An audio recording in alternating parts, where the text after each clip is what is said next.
ఈరోజు ఎస్ఎఫ్ఐ కరీంనగర్ జిల్లా కమిటీ ఆధ్వర్యంలో మోడల్ ఎంసెట్ పరీక్ష ఈ నెల 16 నుండి 19 తారీఖు వరకు ఈరోజు విజయవంతంగా నిర్వహించుకోవడం జరుగుతుంది. ఇందులో దాదాపు కరీంనగర్ జిల్లాకి వెళ్ళి 1500 మంది విద్యార్థులు ఈరోజు ఈ మోడల్ ఎంసెట్లో ఈరోజు విద్యార్థులు పాల్గొనడం జరిగింది. భవిష్యత్తు ఏదైతే ఇంజనీరింగ్ కోసం ప్రిపేర్ అవుతున్న విద్యార్థులు వాళ్ళని ప్రతిభను గుర్తించడం కోసం ఈరోజు ప్రతిభ పరీక్ష ఎస్ఎఫ్ఐగా కండక్ట్ చేయడం జరుగుతుంది. ఇందులో పాల్గొన్న విద్యార్థులకు ఈరోజు ఏదైతే మంచి భవిష్యత్తులో మంచి మార్కులు సాధించి ఈరోజు భవిష్యత్తులో మంచి టాప్ కాలేజీలో ఈరోజు ఇంజనీరింగ్ సీటు సాధించాలని చెప్పేసి ఎస్ఎఫ్ఐగా మేము ఆకాంక్షిస్తున్నాం.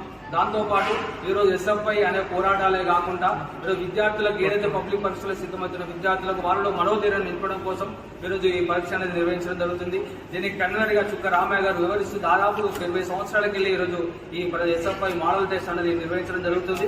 కాబట్టి ఇందులో పాల్గొన్న విద్యార్థులకు దాంతోపాటు సపోర్ట్ చేసిన ఈరోజు ఏదైతే కళాశాల యాజమాన్యాలు కూడా ప్రత్యేక అభినందనలు తెలియజేస్తున్నారు. దాంతోపాటు కళాశాల ఏదైతే మోడల్ ఎంసెట్కు ఏదైతే సెంటర్ ఇచ్చిరో వాగేశ్వరి దాంతోపాటు శ్రీ చైతన్య కళాశాల యాజమాన్యాలు కూడా ఎస్ఎఫ్ఐ కరీంనగర్ జిల్లా కమిటీకి వెళ్ళి ప్రత్యేక అభినందనలు తెలియజేసి ఇందులో పరీక్ష రాసిన విద్యార్థులందరూ కూడా భవిష్యత్తులో వాళ్ళు ఏదైతే కళ్ళు కన్నారో ఆ కళ్ళు కన్నా ఏదైతే మంచి టాప్ కాలేజీలో ఇంజనీరింగ్ సీట్లు సాధించి ఈరోజు భవిష్యత్తులో మంచి స్థాయిలో వాళ్ళు ఉండాలని చెప్పేసి ఎస్ఎఫ్ఐగా మేము కోరడం జరుగుతుంది. నా పేరు శ్రీకాంత్, ఎస్ఎఫ్ఐ జిల్లా కార్యదర్శి కరీంనగర్.